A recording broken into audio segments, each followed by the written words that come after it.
শেখ হাসিনার ভারতে অবস্থান ভারত সংসদের কি অনুমোদন পেল? এই প্রসঙ্গটা নিয়ে আপনাদের সামনে এই মুহূর্তে কথা বলবো। শেখ হাসিনাকে ভারতে আশ্রয় দেওয়ার সিদ্ধান্তে আবার সিলমোহর দিল বলা যায় যে ভারতীয় সংসদের পররাষ্ট্র মন্ত্রণালয় বিষয়ক সংসদীয় স্থায়ী কমিটি। আপনারা জানেন যে আমরাও এটি নিয়ে কথা বলেছি, বিশেষ করে বাংলাদেশ পরিস্থিতি নিয়েও এই সংসদীয় কমিটি খুব উদ্বেগজনক কথা বলেছে।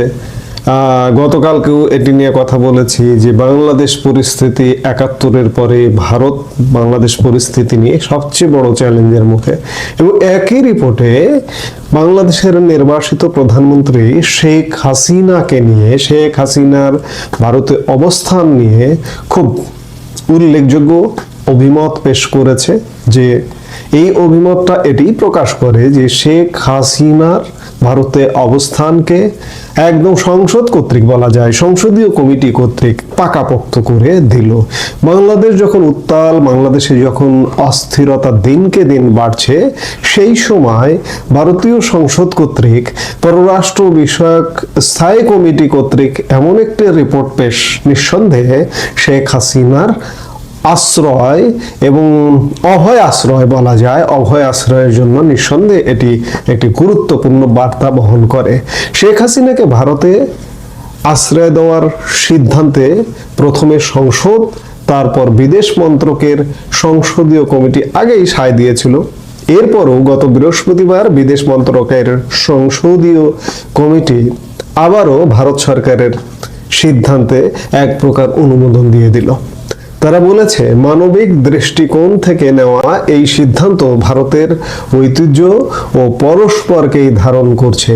অতীতেও ভারত সরকার এমন সিদ্ধান্ত নিয়েছে।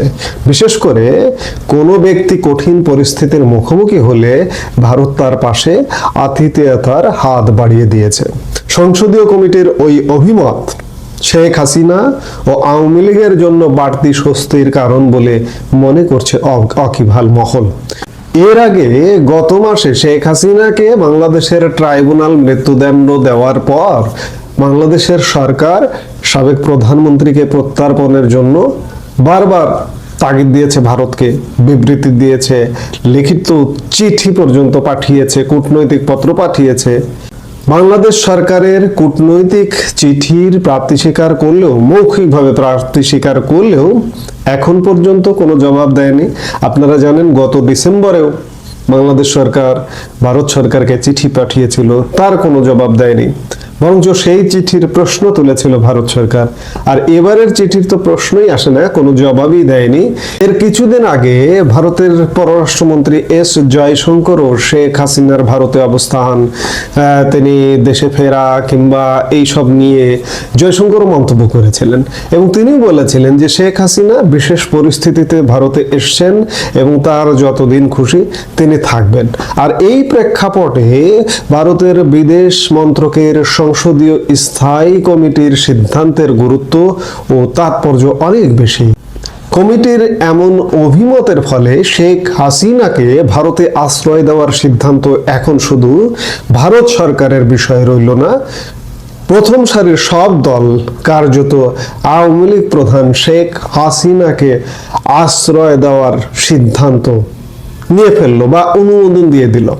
এর আগে গত বছর 5 আগস্ট আওয়ামী লীগ প্রধান শেখ হাসিনা ভারতে যাবার ঠিক পরের দিন 6 আগস্ট সর্বদলীয় বৈঠকে ভারত সরকারের তরফে বাংলাদেশ পরিস্থিতি এবং শেখ হাসিনার দেশ ত্যাগের কারণ ব্যাখ্যা করা হয়। সেই বৈঠকেই সব দল বাংলাদেশের সাবেক প্রধানমন্ত্রীকে আশ্রয় দেওয়ার সরকারি সিদ্ধান্তকে অনুমোদন দিয়েছিল। সংসদীয় কমিটি গত বৃহস্পতিবার দেওয়া তাদের রিপোর্টে বলেছে, বাংলাদেশের সাবেক প্রধানমন্ত্রী শেখ হাসিনার দেশে অবস্থান এবং এই বিষয়ে ভারতের দৃষ্টিভঙ্গি তার সভ্যতার নীতি এবং মানবিক ঐতিহ্য দ্বারা পরিচালিত। ভারত গুরুতর দুর্দশা বা অস্তিত্বের হুমকির সম্মুখীন ব্যক্তিদের আশ্রয় দিয়ে থাকে। সংসদীয় কমিটির বর্তমান চেয়ারম্যান শশী থারুর শেখ হাসিনার কর্মকাণ্ড সম্পর্কে পররাষ্ট্র সচিব বিক্রম মিশ্রি সংসদীয় স্থায়ী কমিটিকে জানিয়েছেন যে বাংলাদেশের সাবেক প্রধানমন্ত্রী তার ব্যক্তিগত যোগাযোগের মাধ্যম ব্যবহার করে বিবৃতি দিচ্ছেন যার অ্যাক্সেস তার কাছে রয়েছে এবং ভারত তাকে কখনোই ভারতীয় ভূখণ্ড থেকে রাজনৈতিক কার্যকলাপ পরিচালনা করার জন্য কোনো রাজনৈতিক প্ল্যাটফর্ম বা রাজনৈতিক স্থান প্রদান করে না। অর্থাৎ শেখ হাসিনা স্বাধীন মুক্তভাবে তিনি তার নিজস্ব ব্যবস্থাপনায় ভারত থেকে রাজনৈতিক কর্মকাণ্ড চালাচ্ছেন, এটিও প্রতীয়মান হয়। সবকিছু মিলে বাংলাদেশ অস্থির এবং বাংলাদেশের এই অস্থিরতার মধ্যে বাংলাদেশের নির্বাসিত প্রধানমন্ত্রী শেখ হাসিনার ভারতে অবস্থান, ভারতে আশ্রয় নিয়ে স্বয়ং সংসদীয় কমিটি কর্তৃক আবার যে অভিমত দেওয়া হলো বা যে রিপোর্ট দেওয়া হলো, তাতে এটি নিঃসন্দেহে আওয়ামী লীগের জন্য স্বস্তিদায়ক এবং বাংলাদেশ সরকার যতই তাকে ফিরিয়ে আনবার চেষ্টা করুন, বাংলাদেশে আন্দোলন হোক, ভাঙচুর হোক, যাই হোক না কেন, ভারত সরকার যে শেখ হাসিনাকে ফেরত দেবেন না, এটি স্পষ্টভাবে সর্বদলীয়ভাবে বলা যায়। কারণ এই যে সংসদীয় স্থায়ী কমিটি, এটি একটি সর্বদলীয় কমিটি বলা যায়। এখানে বিজেপি সাংসদরা আছেন এবং কংগ্রেসের সাংসদরা আছেন, ছোটখাটো দলেরও সাংসদ আছেন। এমনকি এই কমিটির প্রধান শশী থারুর, তিনি ভারতীয় কংগ্রেসের একজন রাজনীতিবিদ এবং কংগ্রেসের সংসদ সদস্য। অর্থাৎ আর একবার শেখ হাসিনার অবস্থান সুদৃঢ় হলো ভারতে এবং এই সুদৃঢ় হওয়া এটি নিঃসন্দেহে আওয়ামী লীগের জন্য অবশ্যই আশীর্বাদের ব্যাপার এবং আওয়ামী লীগের জন্য স্বস্তির ব্যাপার। বাংলাদেশে যাই হোক না কেন, বাংলাদেশ গর্তে পড়ে গেছে এবং আওয়ামী লীগ রাজনৈতিক দল হিসেবে আছে এবং এই রাজনৈতিক দলের উপর দমনপীড়ন চলছে। এই শেখ হাসিনার সুদৃঢ় অবস্থান আওয়ামী লীগকে ফেরাতে আরো বেশি ত্বরান্বিত করবে, ফেরাতে আরো বেশি সহায়ক হবে। বলা যায় যে পরোক্ষ সহযোগিতায় ভারত আওয়ামী লীগ প্রধানের এবং এই সহযোগিতায় বাংলাদেশে যে একটা কঠিন অবস্থার মুখোমুখি, এই অবস্থা থেকে উত্তরণে আওয়ামী লীগ ধীরে ধীরে নিশ্চয়ই চেষ্টা করবে। বাংলাদেশে এখন যা চলছে, যে ভয়ের পরিবেশ সৃষ্টি করা হয়েছে, বিশেষ করে সাংবাদিক, সম্পাদক এবং গণমাধ্যমগুলোর উপর যে ন্যাক্কারজনক হামলা, সন্ত্রাসী কর্মকাণ্ড, তার বিরুদ্ধে তীব্র নিন্দা জানানোর পাশাপাশি গভীর উদ্বেগ প্রকাশ করতে শুরু করেছে আন্তর্জাতিক বিভিন্ন সংগঠন, বিভিন্ন দেশ, এবং তারা যৌথ বিবৃতি পর্যন্ত দিচ্ছে। বৃহস্পতিবার রাতে সংঘটিত এ ধরনের সহিংসতা ও ভীতি প্রদর্শনের ঘটনা অগ্রহণযোগ্য। শরীফ ওসমান হাদির মৃত্যুর ঘটনাকে কেন্দ্র করে প্রথম আলো, ডেইলি স্টার সহ মোটামুটি বিশেষ করে গণমাধ্যমগুলোর উপরে যা ঘটেছে, সম্পাদক সাংবাদিকদের সাথে যা ঘটেছে, সেটিকে তারা বলছে অগ্রহণযোগ্য। Germany, Ireland, Norway, Sweden, Switzerland, Netherland এবং যুক্তরাষ্ট্র মিডিয়া ফ্রিডম কোয়ালিশনের অন্যতম সদস্য রাষ্ট্র, কিন্তু যুক্তরাষ্ট্র স্বাক্ষর করেনি। কেন করেনি? বিষয়টি নিঃসন্দেহে বেশ রহস্যজনক। সে বিষয়ে কয়েকটি প্রশ্ন তুলব। তার আগে বিবৃতিতে আরও কি বলা হয়েছে সেটি একটু আপনাদের সামনে তুলে ধরি। বলা হচ্ছে যে আমরা সব গণমাধ্যম পেশাজীবীর নিরাপত্তা নিশ্চিত ও দ্রুত নিরপেক্ষ তদন্তের আহ্বান জানাচ্ছি, যাতে দায়ীদের জবাবদিহির আওতায় আনা হয়। সাংবাদিকদের নির্ভয়ে কাজ করতে সক্ষম হতে হবে। আইনের শাসন, গণতান্ত্রিক মূল্যবোধ ও একটি উন্মুক্ত সচেতন সমাজ সমুন্নত রাখতে তাদের রক্ষা করা অপরিহার্য। এখন প্রশ্ন হচ্ছে, যুক্তরাষ্ট্র কেন স্বাক্ষর করল না? সাম্প্রতিক সময়ে বাংলাদেশের রাজনীতির সংশ্লিষ্ট বিভিন্ন ইস্যুতে যুক্তরাষ্ট্র পরোক্ষ এবং প্রত্যক্ষভাবে জড়িত, একথা আমরা সবাই জানি। সন্ত্রাসবাদী কর্মকাণ্ডে বিশ্বের বিভিন্ন জায়গায় তারা উপযাজক হয়ে নিজের থেকে নানান ধরনের সবক দিচ্ছে, একথাও আমরা জানি। সেখানে বাংলাদেশের সাম্প্রতিক রাজনীতি কেন্দ্রিক যে সন্ত্রাসী কর্মকাণ্ড, যে হামলা, বিশেষ করে গণমাধ্যমের উপরে, সে বিষয়ে যুক্তরাষ্ট্র কেন চুপ করে থাকবে? বিষয়টি কি এরকম যে শরীফ ওসমান হাদির মৃত্যুর কে কেন্দ্র করে ভারতের উপরে নানানভাবে আক্রমণাত্মক বক্তব্য আসছে। ভারতের প্রতি বাংলাদেশের বিভিন্ন রাজনৈতিক দল আক্রমণাত্মক হয়ে উঠেছে। যুক্তরাষ্ট্র এই কারণে একটু রয়েস হয়ে বিবৃতি দেওয়ার চেষ্টা করছে, নাকি আমরা একটু অন্যভাবে চিন্তা করব? শুনতে পাচ্ছি বাংলাদেশের নির্বাচন ইস্যুতে, বিশেষ করে অংশগ্রহণমূলক নির্বাচন ইস্যুতে ভারত এবং যুক্তরাষ্ট্র মোটামুটি সমঝোতায় পৌঁছেছে। তো সমঝোতায় পৌঁছে থাকলে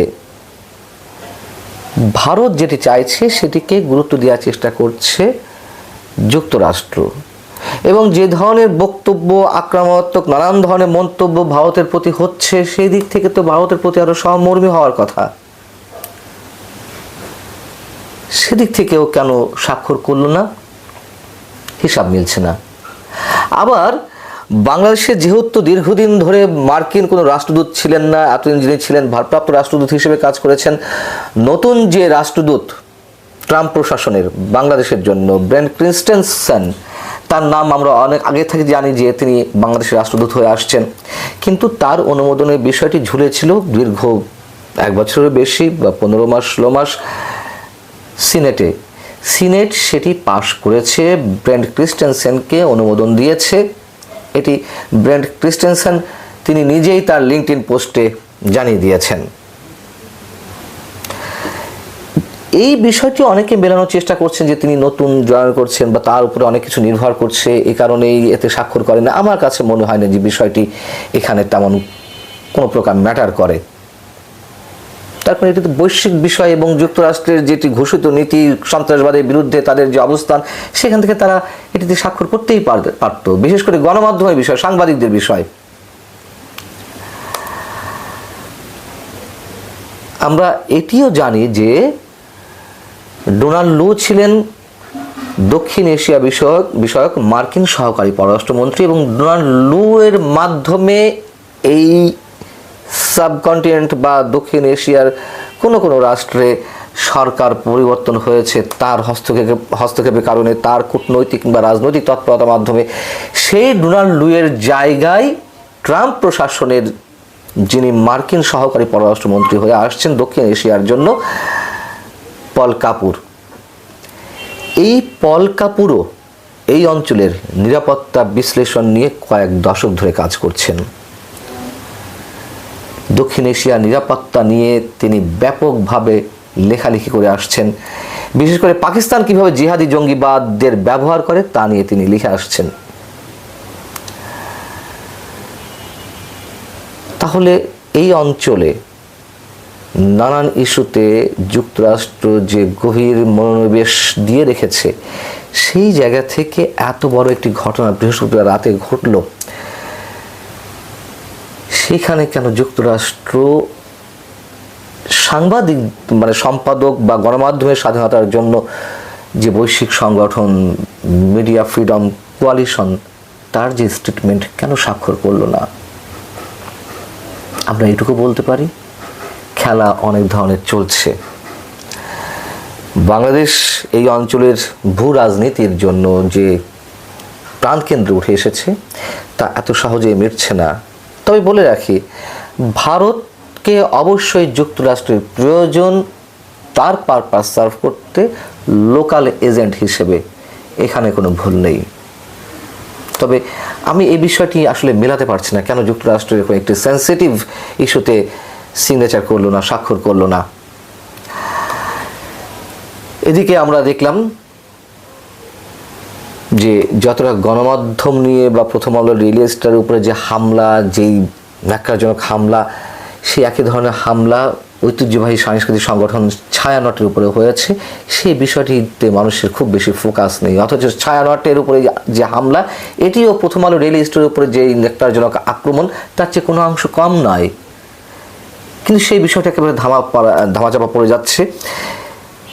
শিশুদের বই, ছায়ানটের তো একটি শাখা ছিল স্কুল ভিত্তিক, অসংখ্য বই পড়ে গেছে, অসংখ্য শিশুর পড়াশোনার জীবনের উপরে সাময়িকভাবে হলেও কিছুটা হলেও আঘাত পড়েছে, সেই বিষয়টি আড়ালে পড়ে যাচ্ছে। এবং ছায়ানটে যে অগ্নিকাণ্ডের ঘটনা ঘটানো হলো, ভাঙচুর করা হলো। ঠিক তারপর পরে আমরা দেখলাম আবার শুক্রবার উদীচীর কেন্দ্রীয় সংসদে রাজধানীর তোপখানা রোডে যেটি অবস্থিত সেখানেও আগুন ধরিয়ে দেওয়া হলো। প্রশ্ন হচ্ছে যে এই উদীচী তো কোটা বিরোধী আন্দোলনের সর্বাত্মকভাবে সমর্থক ছিল, যে ছাত্ররা যে আন্দোলন করছিল তারা রাজপথে নেমেছে, তারা প্রতিবাদী গান গেয়ে আবৃত্তি করে আওয়ামী লীগ সরকারের ভিত অনেকখানি নড়বড়ে করতে তারাও সহযোগিতা করেছিল। আমি আবারও বলি, সেই আন্দোলনের পিছনে কতটা ম্যাটিকুলাস ডিজাইন ছিল, কার প্লট নির্মাণ করা ছিল, কী ছিল, সাধারণ মানুষ থেকে শুরু করে উদীচীর মতন সংগঠনগুলো জানতো না। তারপরে তারা চেয়েছিল একটা গণতান্ত্রিক রাষ্ট্র ব্যবস্থা, দুর্নীতিমুক্ত রাষ্ট্র ব্যবস্থা। সেই জায়গা থেকেই শেখ হাসিনা সরকারের পতন পরিবর্তনটি চেয়েছিল। সেই উদীচীতে কেন আগুন ধরানো হবে? এই প্রথম আলো এবং ডেইলি স্টার এর আগেও আমি বলেছি যে শরীফ ওসমান হাদির প্রতি সর্বাত্মক সহমর্মিতা তারা জানিয়ে আসছিল এবং এই সরকারকে সার্বিকভাবে সহযোগিতা বা ডক্টর ইউনূসের পক্ষে কাজ করা, এগুলো তো আমরা জানি। মাহফুজ আলম থেকে শুরু করে এই দুই গণমাধ্যমে আরও অনেকে তারা কত ধরনের কত আর্টিকেল লিখেছে, স্পেশালি তারা এগুলো লিখেছে, এগুলো চোখে পড়ার মতন। তারপরেও সেগুলোর উপর আঘাত এলো। তাহলে ফায়দাটি লুটছে কারা? সহজ হিসাব, খুব সহজ হিসাব, কারোর বুঝতে কষ্ট হওয়ার কথা নয়।